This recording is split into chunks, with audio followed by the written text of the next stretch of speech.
On my 73rd birthday, my husband stood me next to another woman and her 2 children and told our guests, "This is my second family, the one I've hidden for 30 years. My daughters watched in horror, but I just smiled, handed him a box, and said, "I know. This gift is for you." He opened it, and his hands began to tremble. Before we begin, I would be so grateful if you would subscribe to our channel, give this video a like, and write in the comments which country you're listening from. I'm always interested to know where my listeners live. Enjoy the story. The morning of my 73rd birthday smelled of freshly brewed coffee and the petunias from my garden. I woke, as always, without an alarm, precisely at 6. The sun was just touching the tops of the old apple trees. It slanted, rays painting long, trembling stripes on the veranda floor. I love this time of day. The silence is still dense, untouched by the day's hustle.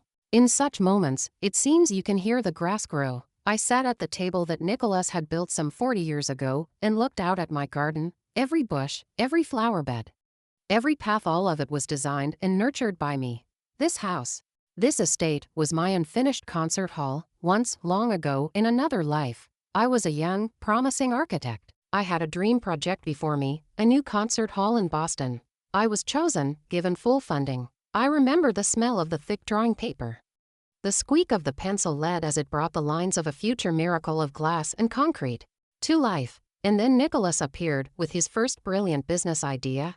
Imported machinery that was supposed to make us rich. There was no money, and I made a choice.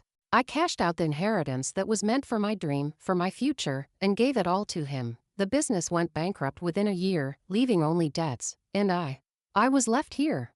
And instead of a concert hall, I built this estate, investing everything I had, the remnants of my talent, all my strength, all my unspent love for form and line.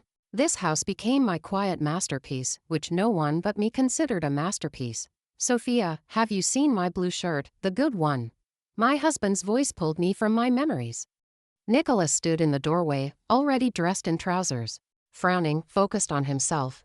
Not a word about my birthday, not a single glance at the festive tablecloth I had taken out of the chest yesterday. 73, 50 years together. For him, it was just another Thursday, in the top drawer of the dresser. "I earned it yesterday," I answered calmly, without turning.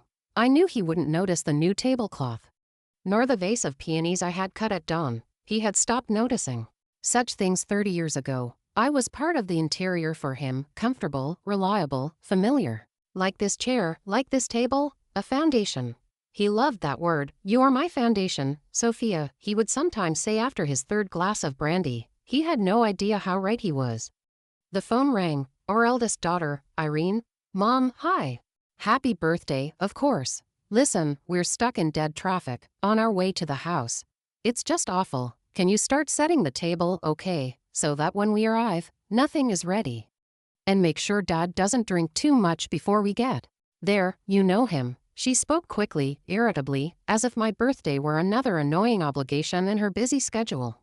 I was not the birthday girl. I was the service staff at an event in my own honor. "All right, Irene, don't worry, everything will be ready." I hung up. There was no coldness in my chest, not anymore. There was just a quiet, transparent emptiness. Like the autumn air after a rain. By 5 in the evening, this estate was full of guests. Old friends, relatives, Nicholas's colleagues arrived. Everyone said warm words, gave flowers, admired my pies and my garden. I smiled, accepted congratulations, poured tea. I played my role. The role of a happy wife, mother, hostess of this large, hospitable home, a role I had written for myself and rehearsed for half a century. Nicholas was in his element. He moved from group to group, patting men on the back, giving compliments to the ladies. He was the center of this world, the master of the situation. He talked about his successes at work, about a profitable deal he was about to close. He said, "My house, my apple trees," and no one objected. No one knew that this house, like our city apartment and all our savings, at the insistence of my wise father, was registered only in my name. It was my quiet, invisible fortress, my last bastion. My youngest, Alexandra, arrived. She was the only one who hugged me, not for propriety, but for real, tightly, looked into my eyes and asked quietly, "Mom, how are you?" "I'm fine, my sunshine," I smiled. She nodded, but a worry remained in her gaze. Sasha always felt more than others. She had long since been looking at her father with a quiet cold disapproval that he, in his egocentrism, simply did not notice. Then the moment I had been waiting for and dreading for a whole year arrived. Nicholas took a glass of champagne and tapped it with a knife, calling for silence. The guests fell silent, expecting a toast. He stood in the center of the lawn, tall, still handsome at 75, with graying temples and the posture of a man confident in his right to everything. Friends, family, he began loudly, with a theatrical pause. Today we celebrate the birthday of my dear Sophia, my support, my faithful companion. He looked at me, and in his eyes, I saw nothing but self-satisfaction. But today, I want not only to congratulate her, I want to finally be honest. Before all of you, before myself, and before her. The guests exchanged glances. I stood motionless, feeling dozens of curious gazes on me. Sasha froze beside me, her hand found mine. Friends. Nicholas continued, and his voice trembled with poorly concealed triumph. For 30 years, I have lived a double life. And today, I want to fix that. He motioned to someone standing by the gate. And into the circle of light stepped a woman in her 50s, well-groomed, with a hard, appraising gaze. I recognized her, Renata. She had once been my subordinate at the architectural firm. Behind her stood two young people, a boy and a girl. With equally confused and defiant faces, Nicholas approached them, put his arm around Renata's shoulders, and led them to me. Directly to me. Sophia was such a stable foundation, he said, looking over my head at the guests, so stable that, as it turned out, one could build not one, but two houses on it. This foundation supported us all. Therefore, I ask you to finally welcome my true love, Renata, and our children, Cyril and Olga. It is time for all my successes to be shared by my entire family. He said this and physically placed Renata next to me, so close that I could smell her sharp perfume. Placed her as if for a family photograph. My eldest daughter, Irene, gasped. Sasha squeezed my hand so hard her knuckles turned white. The laughter and conversations died down mid-sentence. A ringing, unbelievable silence hung over the lawn. In that moment, I didn't feel the ground giving way under my feet or my heart breaking into pieces. No, I felt something else. Something very calm and final. A cold, distinct click, as if in a heavy, rusted lock that had long resisted. The key had finally turned, and the massive steel door had closed forever. And then it came. The thought was not loud, not panicked. It was quiet and clear, like the ringing of a single bell in the frosty air. I stood between my husband and his woman, like a bridge pier connecting the two banks of his lie. The world around me froze. I saw the face of our neighbor, Maria, with a glass frozen halfway to her lips. I saw my son-in-law, Irene's husband, turn pale, how he instinctively took a step back, as if afraid of being caught under the rubble of a collapsing life.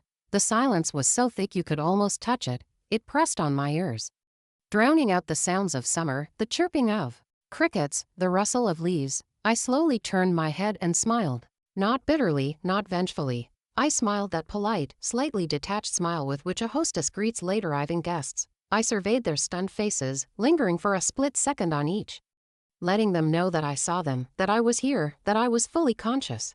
And then I turned to Nicholas. He was still holding Renata by the shoulders. His face was shining with self-satisfaction and the significance of the moment. He was waiting for my reaction.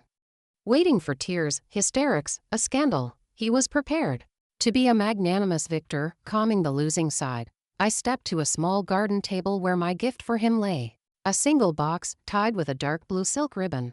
The wrapping paper was thick, ivory-colored, without a pattern, severe and elegant. A year ago, when I first found out everything, I had spent hours choosing this paper. It was important to me that everything be perfect. I took the box. It was light, almost weightless. I returned to Nicholas, who was looking at me with bewilderment. I knew, Nicholas, I said. My voice didn't tremble. It sounded even and calm, perhaps a little quieter than usual. This gift is for you. I held out the box to him. He hesitated for a moment. His scenario, so carefully directed by him, had gone wrong. This item was not in it. He mechanically released Renata's shoulder and took the gift from me. His fingers touched mine, warm, slightly damp. I pulled my hand away. He looked at the box in confusion, then at me. A bewildered look flashed in his eyes, replaced by a condescending smirk. He probably decided it was some pathetic gesture, an attempt to save face. Maybe expensive watches or cufflinks, a farewell gift. He pulled at the bow. The silk ribbon slipped onto the grass like a dark snake. He tore off the paper. His movements were no longer so confident, a little sharper than necessary. Under the paper was a simple white cardboard. He opened the lid. I watched his face. Inside, in the void where my heart used to be, nothing stirred. I was a spectator. In the front row of a performance whose ending I knew by heart, he looked inside. At the bottom of the box, on a white satin lining, lay a single key, a simple English key from a new, still smelling of paint door, and next to it, a sheet of thick paper folded in four. Nicholas took it out, unfolded it. I saw his eyes run over the lines, first quickly, then more slowly, as if stumbling over each word. I knew those words by heart. I had helped the lawyer draft them myself. Notice of divorce proceedings due to long-term marital infidelity based on documents of sole ownership. We hereby notify you of the immediate freezing of all accounts and assets. A ban on access to the property located at the addresses, two addresses, this estate and our city. Apartment. The first to tremble was his left hand, the one holding the sheet. A small, almost imperceptible tremor that went up to his shoulder. Then the right one began to tremble too. The paper in his hands rustled like an autumn leaf in the wind. He looked up at me. The self-satisfaction was gone. The triumph had evaporated. A confused, aging man with an ashen face was looking at me. In his eyes was not anger, not resentment, only a pure, animal bewilderment. As if he had been walking on a solid, reliable road his whole life, and suddenly it had opened up under his feet, and below was an abyss. He wanted to say something, opened his mouth. But only a quiet, hoarse gasp escaped. He looked at the paper.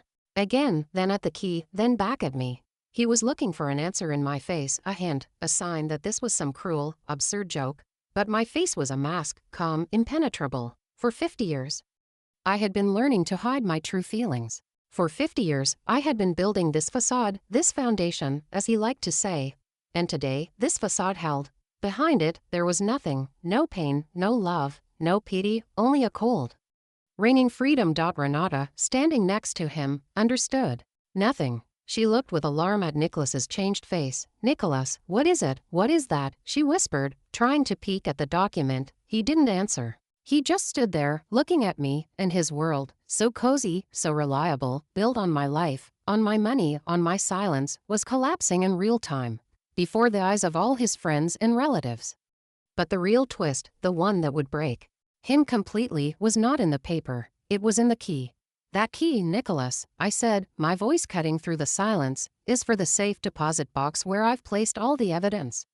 Not just of your affair, but of your fraud. He stared at me, his eyes wide with a new kind of horror. What fraud? The brilliant business idea you had 30 years ago, I said, my voice devoid of emotion. The one for which I sold my inheritance. It didn't just fail, did it? You faked the bankruptcy. You hid the assets in offshore accounts with her help. I nodded towards the stunned Renata. You didn't just betray me with another woman. You built your entire successful life on stolen money, my money. And my lawyer has found every last cent. I held his gaze, and then slowly, very slowly, turned to Sasha. My girl. My only real support. She was looking at me, and in her eyes were tears, but they were not tears of pity, but of pride. She understood everything. I gave her a barely perceptible nod and said so quietly that only she could hear, it's time. She squeezed my hand tighter. That was enough. The performance was over. It was time to lower the curtain. Sasha understood without words. Her fingers on my forearm became hard as steel. She nodded, and we, without conspiring, turned and walked towards the house. We didn't run. We walked steadily, with dignity, away from the scene frozen on the lawn. The guests parted before us like water before an icebreaker, averting their eyes, muttering something under their breath. I felt their gazes on my back, a mixture of shock, pity, and, let's be honest, gloating curiosity. Nicholas remained standing in the center with a white sheet in his trembling hands, next to the woman for whom he had staged this performance, a performance that had not gone according to his script. He shouted something after us, I think my name, but the sound of his voice was drowned in the thick, viscous silence that had descended on my garden. He no longer had any power over me. Even his voice had become a stranger's. We entered the house. I stopped in the living room and, turning to the veranda exit, said loud enough to be heard outside, Dear friends, thank you all for coming to share this day with me. Unfortunately, the celebration is over. Please, don't be shy, finish the pies and help yourselves. All the best to you. That was all. A simple, polite announcement, no explanations, no drama. and a quiet, hasty flight began. I heard muffled voices, hurried steps on the gravel, the sound of car engines starting. No one came in to say goodbye. No one dared to look me in the eye. 10 minutes later, the garden was left with only abandoned plates, half-empty glasses, and trampled flowers on the lawn. I saw Nicholas finally coming to his senses. Grab Renata by the arm and drag her towards the gate. His movements were sharp, angry. He almost dragged her and her confused children behind him, stumbling, looking back at the house with an expression of pure, animal rage on his face. He was no longer the master of the situation. He was an exile. When the last car had driven away and evening silence had once again descended on the village, Sasha came up and hugged me. "Mom, it's okay, my dear," I said, stroking her hair. "Everything is as it should be. Will you help me clear the table?" And we began to clean. In silence, we collected the dirty dishes, folded the tablecloths, took out the trash. This familiar, monotonous work was calming. Every gesture was meaningful, every movement familiar. I washed the glasses, the very ones made of thin check crystal that we had been given for our wedding. The water washed away the traces of other people's lips, other people's wine. I felt that along with this dirt, something else was being washed away. 50 years of a sticky web that I had mistaken for family ties. Sasha worked beside me, occasionally casting anxious glances at me. She was waiting for me to break down, to cry, to start screaming, but I was calm. Inside me, it was quiet and empty. There was no pain, no resentment, only a huge, cold relief, as if I had been carrying an unbearable weight on my shoulders my whole life. And now I had finally thrown it off. It was already late when we finished. The estate was clean and quiet again. Mine. I brewed us some tea with mint from the garden. We sat on the veranda, wrapped in blankets, and looked at the dark, star-studded sky. And then my phone, lying on the table, vibrated, sharply, angrily, breaking the peace. Sasha picked it up. The name Nicholas was displayed on the screen. The call was rejected, and a second later, a notification of a new voice message came. Sasha looked at me questioningly. I nodded. She turned on the speaker, and the silence of the night was shattered by his voice, distorted with anger, breaking into a rasp. "Sophia, are you in your right mind? What kind of circus did you put on? You disgraced me in front of everyone. Is this your hysteria? Is this petty revenge? Have you completely lost your mind in your old age? I'm trying to pay for the hotel, and my cards are blocked. My cards. Do you understand what you've done?" He was choking on his rage. In the background, I heard Renata's placating voice. "Nicholas, calm down. Don't do this. Don't do this," he shrieked. "She left me without a penny, Sophia. I don't know what kind of menopause you're having, but I'm giving you until morning. Until morning to turn everything back on. Call the bank and say it was a mistake. A ridiculous joke. Otherwise, I swear, you will regret it. Do you hear me? You will regret it bitterly. Come to your senses before it's too late." The message ended. For some time, we sat in silence. Even the crickets seemed to have fallen silent. Sasha looked at me. Her face was tense. "Mom," I slowly took the cup of cold tea. My fingers didn't tremble. I took a sip. The taste of mint was fresh and clean. "He still doesn't understand anything. He and Renata, they decided it was a fit, a woman's hysteria. A stupid, ridiculous bluff that would be over by morning. When I came to my senses, they didn't see the plan, the preparation. The cold fury that had been accumulating in me for a year and had turned into ice. They saw only what they wanted to see, an aging, offended wife who had dared to make a scene. They still considered themselves the masters of the situation. I looked at Sasha. The same question that was in Nicholas's voice was in her eyes. What next? I placed the cup on the table. The sound of porcelain on wood was the only sound in that night. "Tomorrow at 10, I have a meeting with a lawyer," I said quietly. "I want you to come with me." My voice was even. There were no doubts inside me. My husband's furious cry, recorded on the answering machine, had not frightened me, had only strengthened my resolve. Like a blacksmith plunging hot metal into cold water to make it harder, so his words had turned my will into steel. The drive to the city the next morning was silent. Sasha drove, gripping the steering wheel tightly, her gaze fixed on the road. I looked out the window at the passing suburban landscapes, but I didn't see them. I saw only his face, confused, purple with anger, contorted with bewilderment. He still believed that this was my whim, that it could be cancelled like a mistaken order in a restaurant. He didn't understand that yesterday was not the beginning, but the end, the final point towards which I had been moving for a whole year. The lawyer's office was in an old Moscow house on Pavarskaya. A heavy oak door, the smell of expensive perfume, and old books. The lawyer himself, Viktor Borisovich, was a man to match his office. Solid, elderly, with an attentive and impenetrable gaze. He had worked with my father, that's why I had turned to him. I knew I could trust him. He met us at the door, led us to a large table, offered us coffee. We refused. So, Sophia.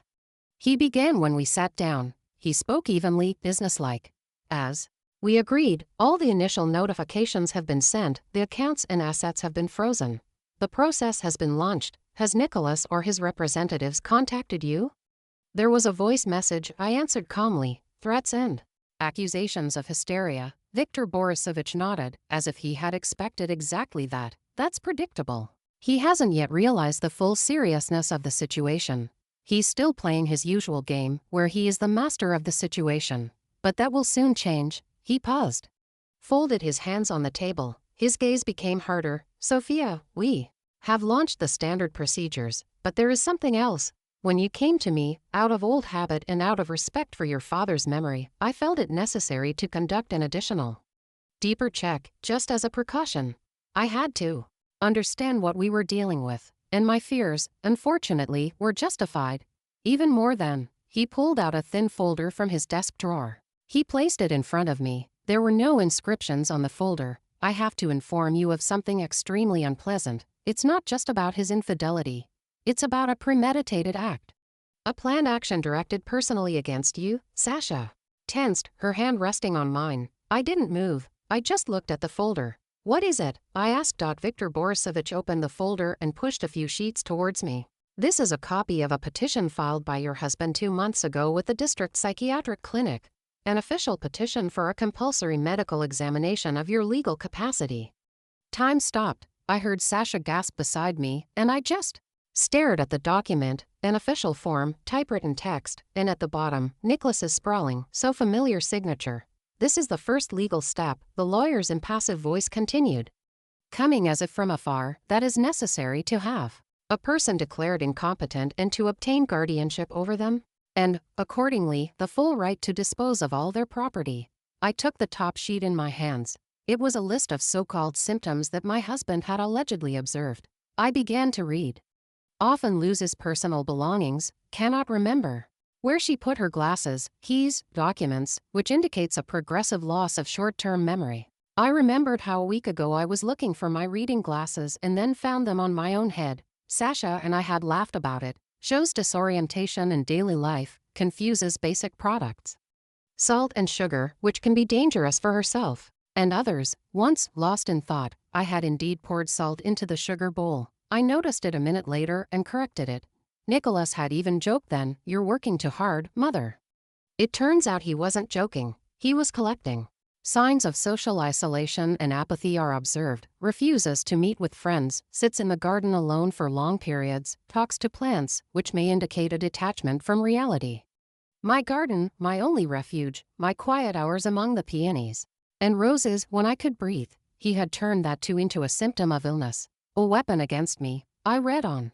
Every line was poison, a grain of truth distorted beyond recognition, carefully mixed with outright lies. Every innocent gesture of mine, every minute of my fatigue, every senile forgetfulness, everything was turned inside out and presented as proof of my madness. My hands, resting on the polished surface of the table, were not trembling, but I felt the warmth leave my fingertips, first from one, then from another. The cold slowly crept up to my palms, my wrists, as if the blood were retreating, leaving behind an icy emptiness. I looked up and looked out the window. Outside the thick glass, life was bustling. People were hurrying about their business, cars were crawling in traffic, the sun was shining. But for one brief moment, this entire noisy, bustling day froze for me. The sounds disappeared. An absolute, vacuum-like silence fell. And in that silence, I understood, this was not just infidelity. Infidelity is about the betrayal of love. This was about something else, about a complete, cold, calculated annihilation. He didn't just want to leave me for another woman. He wanted to erase me, to deprive me not only of my home and money, but also of my mind, my name, my very self, to turn me into a voiceless shadow, locked in four walls, while he and his true love enjoyed everything I had created in my life. The last warm ember in my soul, which I, perhaps without knowing it, had kept for him. An ember of pity or a shared memory did not just go out, it turned into a piece of ice. I slowly placed the documents on the table, carefully stacking them in a neat pile. I looked at Viktor Borisovich, then at Sasha's pale, frightened face. "Thank you, Viktor Borisovich," I said. My voice sounded as even as before, but something in it had changed, something forever. "Now the picture is complete. What are our next steps?" Viktor Borisovich acted quickly, with the cold, honed efficiency of a surgeon removing a tumor. While Sasha and I were driving back to the estate, his couriers were already delivering notifications throughout the city. His assistants were already calling the banks. The mechanism that I had so long and carefully prepared was launched with a single nod from me in his office. The first blow, as Viktor Borisovich later told me, caught Nicholas where he least expected it, at breakfast in an expensive hotel. He and Renato were probably still discussing my ridiculous outburst, making plans for how they would graciously accept my repentance, and at that moment, a man in a strict suit approached their table and silently placed a thick envelope in front of Nicholas. Inside were not just divorce papers. There was an official restraining order and a separate order prohibiting him from entering any property registered in my name. I can imagine him reading it. How the condescending smirk slid from his face, giving way to purple spots of anger. He probably crumpled the paper, threw it on the floor, shouted something about high-handedness and that half of everything was his. He still believed it, believed that his 50-year presence in my life automatically gave him rights to everything I had earned, what I had built, what I had saved. The next step was reality, against which he crashed like a wave against a rock. They arrived at the city apartment. He probably intended to make a scene, to break down the door, to prove who was the boss in the house. But instead, he just stood on the landing, helplessly poking his key into the new, shiny lock. His key no longer fit. He could ring, knock, shout. The door remained silent. This door, which I had chosen 30 years ago, upholstered in dark leather, was now alien to him, an insurmountable obstacle. At that time, I was at this state. A craftsman had arrived, an elderly, taciturn man. He worked quickly and silently. With a clang and a screech, he removed the old locks from the gate and the front door, the very ones for which Nicholas had keys. I stood on the porch and listened to these sounds. Every turn of the screwdriver, every click of the new mechanism was music. The music of liberation. It was not revenge, it was disinfection. I was ridding my home of filth. The last, most humiliating blow awaited him on the street, by the entrance. When he, exhausted and angry, was about to leave to come up with a new plan, he saw a tow truck pull up to his car, a shiny black SUV that I had given him 3 years ago for his anniversary. 2 workers in orange vests efficiently hooked up the car and began to lift it onto the platform. Nicholas rushed to them, waving his arms, shouting something about private property. But the senior worker silently handed him the documents, an official notice of the return of property to the legal owner. My name was on the paper, Sophia, owner. I can imagine Renata's face at that moment. She was standing next to him on the sidewalk and watching as the symbol of their well-being, their status, slowly drove away into the unknown. The cards are blocked, that's a nuisance. The divorce papers, that's a scandal. The closed door, that's an insult. But when your car is towed away before your eyes, when you are left standing on the sidewalk in the middle of the city without money, without a home, and without a means of transportation, that's when the realization comes. It was at that moment, I'm sure, that her condescension was replaced by fear. She looked at her man, who was helplessly shouting after the tow truck, and she understood. She understood that they were dealing not with an offended, crying old woman, not with a victim who could be conned and deceived. They had encountered something cold, silent, and absolutely methodical, a quiet executioner who does not shout or threaten, but simply, step by step, cuts off everything that connected them to their familiar world. Panic must have come later. In the evening, that sticky, animal panic of a person who has suddenly realized that he has nothing. They were sitting somewhere in a cheap rented apartment with her distant relatives. And Nicholas was still fuming, promising to sue everyone, to punish them, to put them in their place. And she, more pragmatic, more intelligent, was just sitting and putting 2 and 2 together. The house is hers, the apartment is hers, the accounts are hers, the car is hers. Everything they were used to, everything they considered theirs by right, turned out to be a mirage, dust. They had been building their life on her foundation for 30 years, without even bothering to check to whom this foundation belonged. Their screams must have been heard by the neighbors, his full of rage and helplessness. Hers, full of fear and accusations. You said everything was under control. You assured me that she was incapable of anything. We should have acted earlier, Nicholas, with those doctors, with the examination.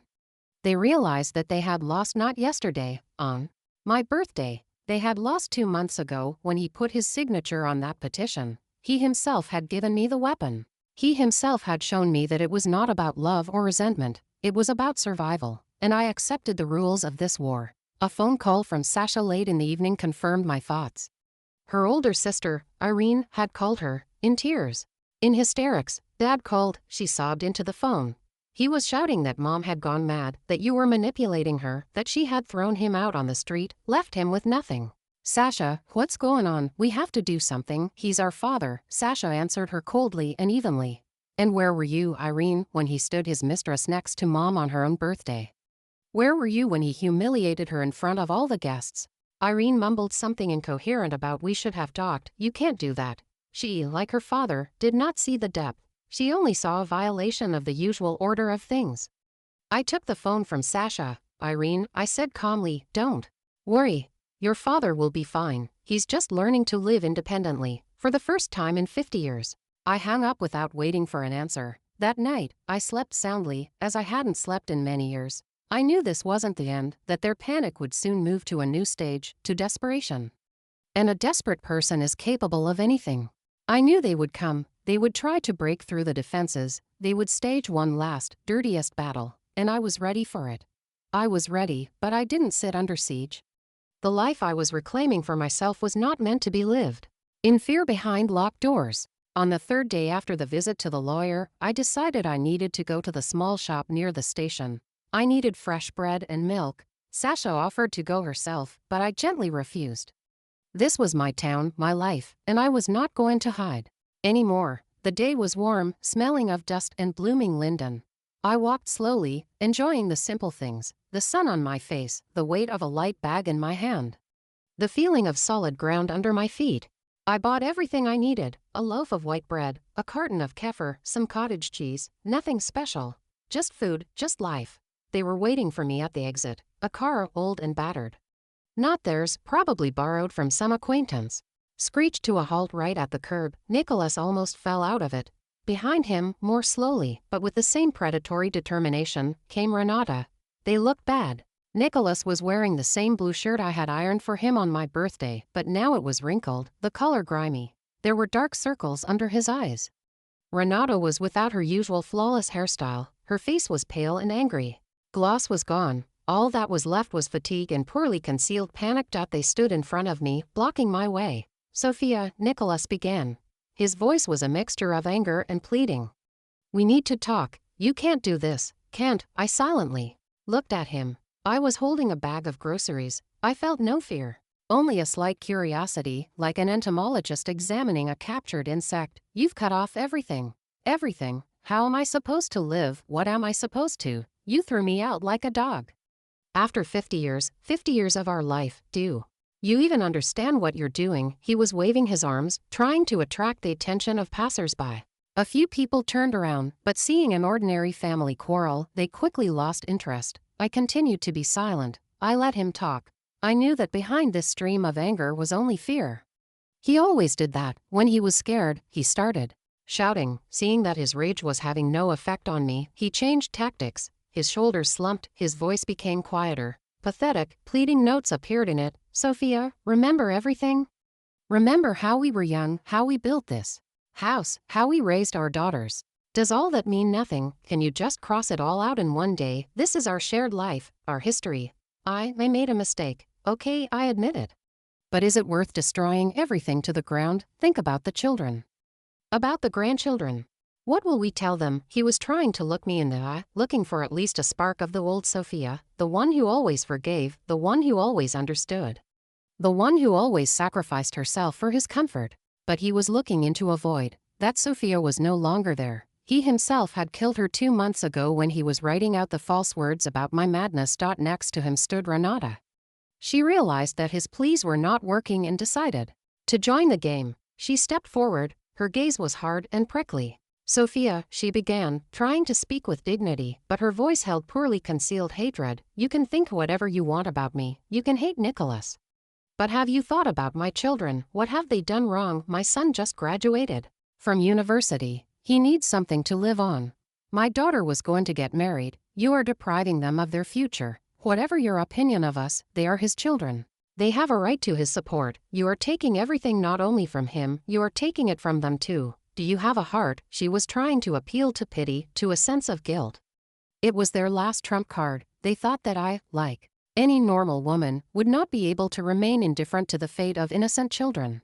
I listened to them patiently, without interrupting. I let them vent everything. His anger, his pathetic memories, her hypocritical concern for her offspring. I looked at their faces, contorted with desperation, and felt nothing. No anger, no triumph, no pity, only a cold, crystalline clarity. When they finally fell silent, exhausted, a short pause hung on the street. You could hear a passing train, children laughing somewhere nearby. The world continued to live its ordinary life, oblivious to our little drama. I shifted my gaze from Renata's face to Nicholas's. I looked him straight in the eye, deeply, so that he would understand that I saw right through him. I saw all his cowardice, all his weakness, all his rot, and then I asked my question, quietly, almost in a whisper, but every word sounded in the ensuing silence like a hammer on glass. Was it your idea, or hers, to have me declared incompetent? It wasn't an accusation, it was just a question, but it hit them like a slap, like a physical blow. I saw the blood drain from Nicholas's face. He turned deathly white. His mouth fell open, but he couldn't make a sound. He instinctively took half a step back, as if I had thrown acid in his face. Renata froze, her eyes widened in horror. The mask of a noble mother slipped from her in an instant, revealing the predatory snarl of a caught thief. They both looked at me with the same animal fear, the fear of exposure. At that moment, they ceased to be a team. They looked at each other, and in their gazes was not trust, but suspicion. Did you let it slip? Is it because of you that she knows? Their pathetic union, built on lies and calculation, cracked right before my eyes. I didn't wait for an answer. The answer was written on their faces. I just walked around them, as one walks around to pillars on the road, and continued on my way to my estate. I didn't look back. I heard their deafening, ringing silence behind me. They were left standing on the sidewalk, crushed, destroyed by a single phrase. I walked home, holding the bag of bread and kefir tightly. And for the first time in many months, I felt that I was returning not to a fortress, but simply home. Their desperation, as I had expected, took on a new form. It turned into cunning, dirty, pathetic, but predictable. 2 days later, Irene called me. She was crying. "Mom, I'm begging you," she sobbed into the phone. "Dad is crushed. He's ready to do anything just to talk. Uncle Slava has come. Aunt Vera, we are all very worried. Let's meet at my place, all together, calmly, as a family. Please, Mom, for my sake." I knew it was a lie. The family council was their last bastion, their last attempt to stage a performance where they were the victims, and I, a crazy old woman, had gone astray under the influence of a greedy younger daughter. They were gathering an audience, a jury, of relatives whose opinion they could still influence. "All right, Irene," I said calmly. "Sasha and I will come." When relief was in Irene's voice. She didn't understand that I was not coming for negotiations. I was coming for an execution. We arrived at Irene's exactly at 7. Her apartment, always so noisy and hospitable, met us with a tense, thick silence. In the large living room, on the sofas and in the armchairs, sat the relatives, Nicholas's brother, Slava, with his wife, my cousin Vera, and her husband. They all looked at us with the same expression of awkwardness and anxious curiosity. Nicholas and Renata sat in the center. On the main sofa, they were playing a tragedy. He hunched over, his head in his hands, like a suffering King Lear. She, next to him, with red eyes and a sorrowful expression, from time to time sympathetically stroking his shoulder. They had already worked on the audience, told their version. Now it was my turn. Sasha and I sat in an armchair opposite them. I silently placed my bag on the floor. Nicholas began. He raised his head, and I had to give him credit for his acting talent. There was a sincere pain in his voice. "Sophia, relatives, I have gathered you all because a tragedy is happening." He spoke slowly, with difficulty finding the words. "A terrible tragedy with my wife, with our mother. I don't know what's happened to her. Lately, she's become different. Forgetful, suspicious. She hides things, talks to herself. Her actions, they are devoid of any logic. What happened on her birthday, what she is doing now, it's not her, it's an illness. He looked at me with such sympathy that for a second, one could believe in his sincerity. I understand, it's a shock, Renata chimed in with a quiet, trembling voice. Nicholas and I ourselves didn't want to believe it for a long time. We tried to help, but she doesn't listen to anyone. Her paranoia is growing every day. And what's most terrible, she paused, casting a quick, venomous glance at my younger daughter. Sasha is taking advantage of this. She is turning her mother against everyone, against her father, against her sister. She is manipulating her to get all the property. This blocking of accounts. The changing of locks. Sophia would not have thought of this herself. It's all Sasha. She has isolated her mother and is now doing whatever she wants with her. We are afraid for her. We just want to help her before it's too late. She finished and pressed herself against Nicholas's shoulder. Feigning complete helplessness, a silence fell in the room. Everyone was looking at me and Sasha. Aunt Vera was looking with open pity. Nicholas's brother, Slavo, was frowning, clearly confused. Irene was looking at the floor. She was ashamed. They were waiting for our reaction, waiting for excuses, tears, screams. I was silent. I just looked at Sasha, and Sasha understood my gaze. She didn't raise her voice. She didn't argue. She just bent down, took a thin folder from the bag standing next to me, and placed it on the coffee table in the center of the room. The sound of the light slap of paper on the lacquered surface sounded deafening. "Here, Sasha," said calmly and distinctly. "Here, Aunt Vera, Uncle Slava, is the petition that my father filed 2 months ago, a petition to have my mother declared incompetent. It describes in detail how she talks to plants and confuses salt with sugar." She opened the folder. The relatives leaned forward. Slava took the top sheet, began to read, his face slowly elongated. He passed the paper to his wife. Aunt Vera put on her glasses. Nicholas jumped up. This is a fake. "Sasha, what are you talking about? I did it out of concern. I wanted to help her." "Calm down, Dad," Sasha said in the same icy tone. "That's not all." She reached into the bag again and took out a small digital voice recorder. She placed it next to the folder. "You talk about paranoia and my manipulation, but I think it's something else. For the last 6 months, knowing that something was wrong, I sometimes turned on the recording when Father came to visit us alone. Supposedly to see Mom. He talked a lot on the phone, thinking no one was listening." She pressed a button. Nicholas's face turned as white as the paper in the folder. Renata gripped the armrest of the sofa. His voice poured out of the small speaker, slightly distorted but absolutely recognizable. "Yes, Renata, listen carefully. Tomorrow, when you talk to the doctor, be sure to mention the glasses. Say she looks for them 3 times a day. And the keys. It's a classic. They fall for that." A pause. The click of a lighter. "No, don't overdo it. The main thing is consistency. Not once, but constantly. Say she's become apathetic, isn't interested in anything, that she sits in the garden all day. The more small, plausible details, the better. We need to create a complete picture of a personality breakdown." I saw Nicholas's brother slowly raise his eyes from the document and look at him with a gaze one gives to something vile. And then Sasha fast-forwarded the recording a little and pressed play again. And that same phrase was heard. Renata's voice, quiet, insinuating. "Nicholas, are you sure it will work? It's taking so long." And Nicholas's answer, tired, cynical, full of contempt. "Don't worry. A couple more months, and everything will be ours. The golden goose has finally stopped laying. It's time to pluck her." Sasha turned off the recorder. The silence that followed was more terrible than any scream. It pressed, it rang in the ears. It seemed even the clock on the wall had stopped ticking. Nicholas stood in the middle of the room, opening and closing his mouth like a fish thrown on the shore. Renata was looking at the recorder with such horror, as if it were a venomous snake ready to bite her. The first to break was Slava, his brother. He slowly stood up, threw the papers on the table, and looked at Nicholas, not with anger, but with boundless, icy contempt. "You are no longer my brother," he said quietly and distinctly.